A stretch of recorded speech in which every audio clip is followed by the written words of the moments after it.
ஆளு எங்கிட்டு போறாருன்னே தெரியலண்ணே. இல்ல அப்படிப்பட்ட பையன்லாம் கிடையாது அண்ணே. நீ நல்லவே ஏமாறாதானே. நீதான் நான் தான் சொல்றேன் நான் ஏமாந்துட்டேன். நீனும் ஏமாந்துராதன்னு சொல்றேன்.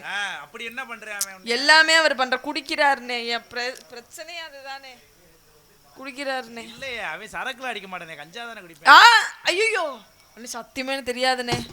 இது வேறயா அண்ணே? அவர் குடிக்கிறாருனே. நான் என்ன சொன்னாலும் கேட்க மாட்டாரு. குடிச்சுட்டு ரோட்ல விழுந்து கிடக்குறாருனே. ரோட்ல விழுந்து கிடக்கானா? தூக்கிட்டு போய் வீட்ல தூங்க போ. எனக்கு இதுதான் தேவை. குடிக்கிறதே தப்பு. இதுல வீட்ல போய் நான் தூங்க போடுறேன். சரி குடிக்கிற நல்ல சரக்கா குடிக்க சொல்லுவோம் விடுமா. அண்ணே குடிக்கிறதே தப்புனே. இதுல என்ன நல்ல சரக்கு? உங்களுக்கு அந்த பழக்கம் இருக்கா? கடந்த ஒரு 2-3 மாதமா அனுப்பாடி. ஏனே அப்படியே மாறுனே. அப்படி கொஞ்சம் கொஞ்சமா மாறிடுங்க. என் புருஷனை எப்படியாவது என்கிட்ட சேர்த்து வைங்கனே.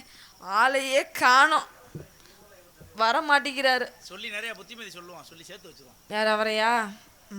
கேட்கறதுக்கு கேட்குற மாதிரி இருந்தா கூட கேட்டுடலாம். அவர் கேட்குற மைண்ட் செட்ல. ஐயோ அது எதுக்கு இருக்குன்னே தெரியல.